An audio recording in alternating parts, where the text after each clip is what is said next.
Hello mathematicians, thank you for joining me today as we're going to look at some operators on sets. And so we're going to start off with the sets A and B, and we're going to try to find new sets using things like unions, intersections, Cartesian products, and so on.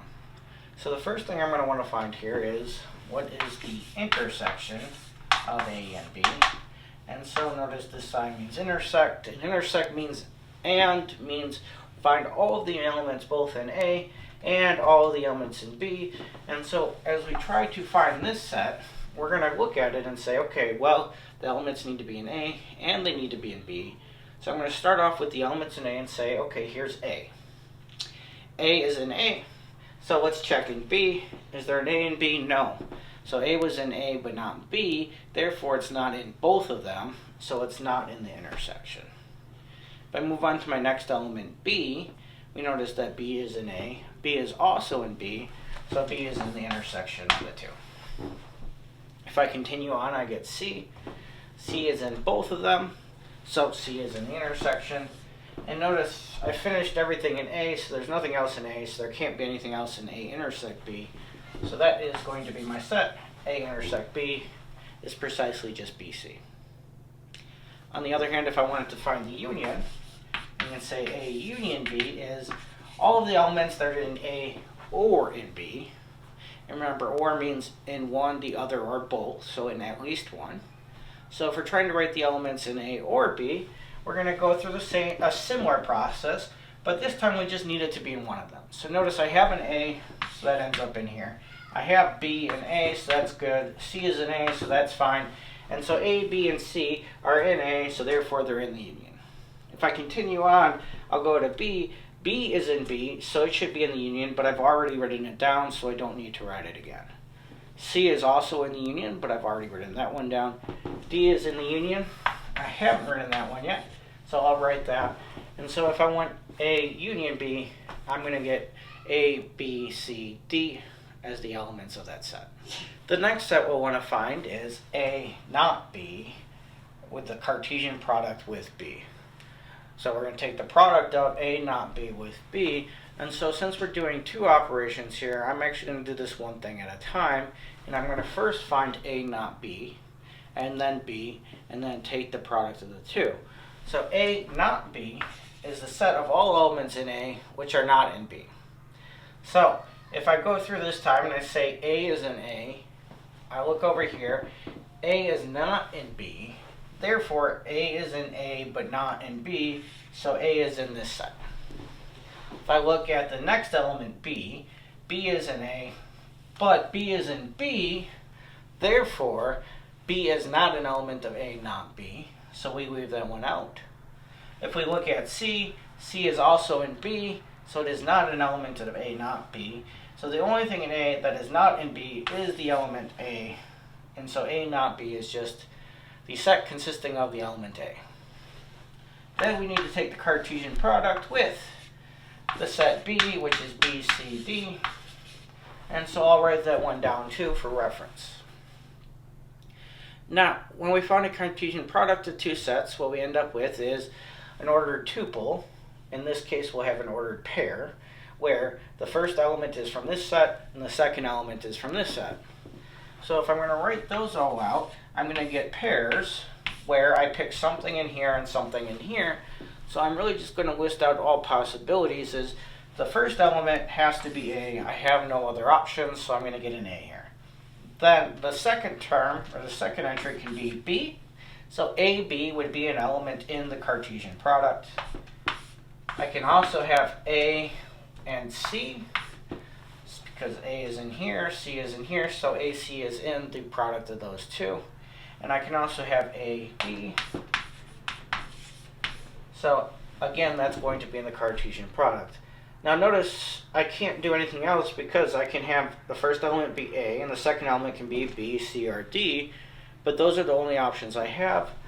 So the Cartesian product of these two is precisely just going to be AB, AC, AD.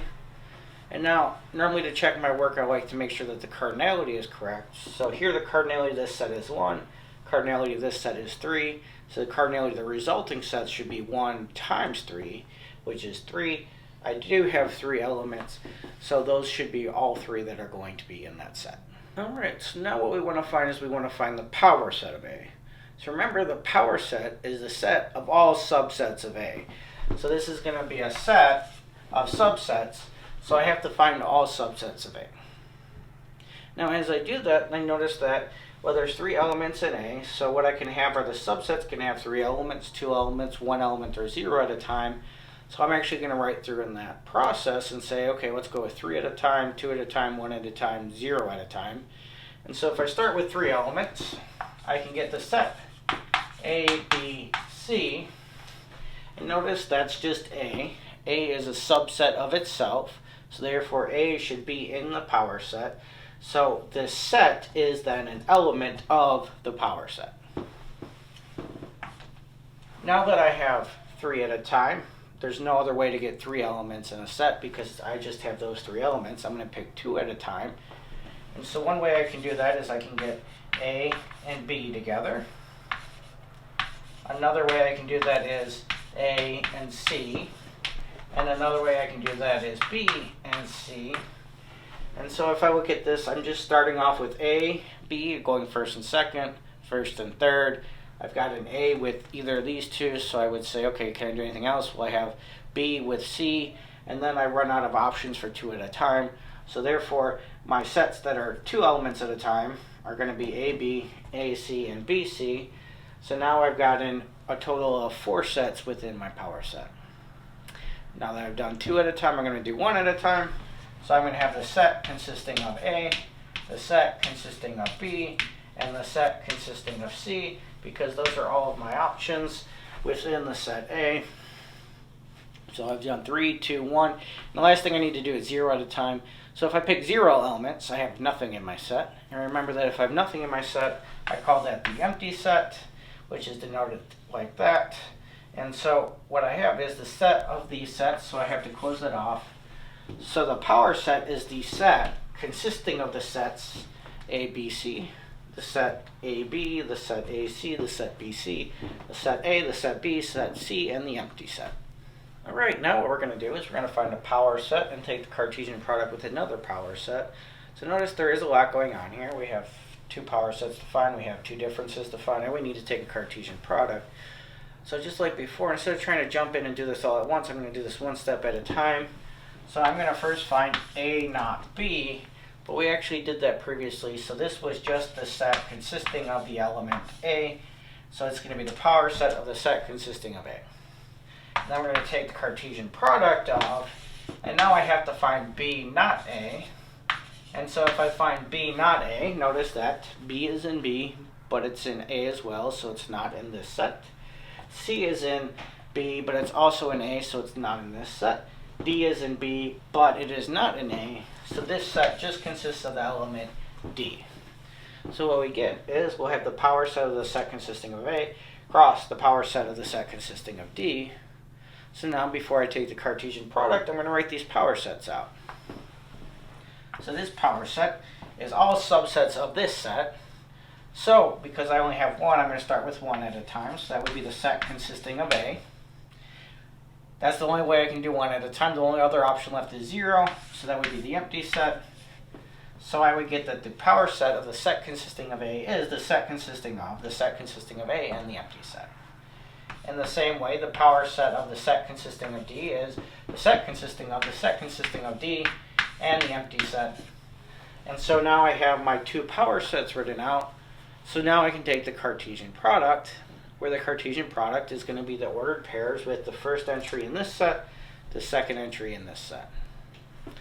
So if I write those out, I get the set of, and now my ordered pair is, I need to pick one of these and one of these. So notice that here I don't want to pick A because A is not an element of the set. Rather, I want to pick the set consisting of A. So I'm going to take the set consisting of A, and then over here I'll choose one, so I'll pick the set consisting of D. So that would be one element of the set. To find more, I'm going to set with, okay, I'll let the first element still be the set consisting of A, and then the other option here would be the empty set. So the ordered pair, the set consistent of A, the empty set is going to be in this product. Now, since I have A with D and A with the empty set, I have any options. I've filled in all the options where A is the first entry. So now I'm going to let the empty set be the first entry. So I'm going to get the empty set and the set consisting of D. And I get the empty set and the set consisting of the empty set. Sorry. The set consisting of nothing, which is the empty set. So we get the empty set, comma, the empty set. And so what I get is that the Cartesian product that these two sets consists of the ordered pair of the set consisting of A with the set consisting of D, the set consisting with A with the empty set with the set consisting of D, and the empty set and the empty set. Now again, I'm going to go through and just make sure that that makes sense. So if I have a Cartesian product, the cardinality here is 2 and 2. 2 by 2 is 4. So I have 4 here. All right, that's good. Here I have one thing in, so the power set should have order 2 to the n. So 2 to the 1 is 2, so that worked out. 2 to the 1 2 to the 1 is 2, so that worked out. And so I'm just checking my cardinalities along the way to make sure that I have all of the elements. That does work out. So this indeed is the power set of A not B cross the power set of B not A. So for our last example, what we did want to do is just find the cardinality of set. We've done that a couple times before, just making sure that we have the right answers. So we want to make sure that we can do that in a more general situation. So what I want here is I want to find the cardinality of the power set of A Cartesian product with B. And so what we know is that if we take the Cartesian product of two sets, the cardinality of that set is going to be the cardinality of the first set times the cardinality of the second. So again, I'm just going to work my way through this piece by piece and say, okay, the first step is this product. So this should be the cardinality of the power set of A times the cardinality of B will be the cardinality of the resulting set. Now as I continue to simplify this, I would notice that here I'm finding the cardinality of a power set. So recall that the cardinality of the power set is 2 to the cardinality of the set. So what I get is that this cardinality is going to be 2 to the cardinality of A. Now, since I have the cardinality of B, I know what that is because I can just count. So B has 3 elements, therefore the cardinality is 3. So I'm going to just substitute that in for this situation. Now, in order to get my final answer, I have to continue through one more step and say, okay, the cardinality of A is also 3 because A consists of A, B, and C. So my final cardinality is going to be 2 cubed times 3, which is 8 times 3, which is 24. So if I were to write out the elements of this set, I should get exactly 24 elements. Thank you for joining me today. I hope you found this video helpful. If you did, make sure to like the video and subscribe to the channel.